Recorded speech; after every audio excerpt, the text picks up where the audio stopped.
सटा में बवाल करई बुका तो हई कमर हिला के यार के सटा में बवाल करई बुका पियनी के छोटे छोटे कपड़ा सब में दरार करई बुका आप पियनी के छोटे छोटे कपड़ा सब में दरार करई बुका तो हई कमर हिला के यार के सटा में बवाल करई बुका तो हई कमर हिला के यार के सटा में बवाल करई बुका आप पियनी के छोटे छोटे कपड़ा गोरी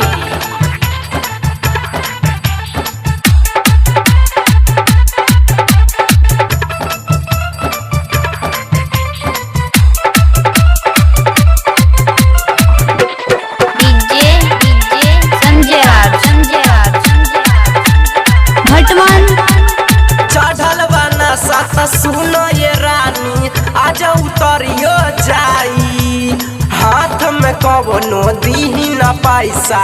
नोट चोली में ढुकाई चढ़ल बना सत सुनो ये रानी आज उतरियो जाई हाथ में कवनो दीही न पैसा नोट चोली में ढुकाई अखिया के मारी सबके मूड हाँ अखिया के मारी सबके मूड बेकार करई बुका अखिया के मारी सबके मूड बेकार करई बुका तो हई कमर हिला के यार के सटा में बवाल करई बुका तो हई कमर हिला के यार के सटा में बवाल करई बुका आप पियनी के छोटे छोटे कपड़ा गोरी music by Riya studio Khagaria DJ Sanjay भटवन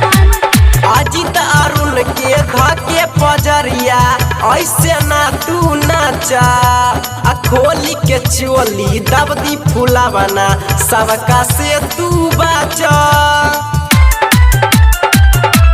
हाँ अजित अरुण के धके पजरिया ऐसे ना तू नाचा खोली के चोली दबदी फूला बना सबका से तू बचा कहेला अनिल वो जियल तू कहेला अनिल वो जियल तू सवार करई बुका कहेला अनिल वो जियल तू सवार करई बुका तो हई कमर हिला के यार के सटा में बवाल करई बुका तो हई कमर हिला के यार के सटा में बवाल करई बुका आप पियनी के छोटे छोटे कपड़ा सब में दरार करई बुका आप पियनी के छोटे छोटे कपड़ा सब में दरार करई बुका तो हई कमर हिला के यार के सटा में बवाल करई बुका तो हई कमर हिला के यार के सटा में बवाल करई बुका।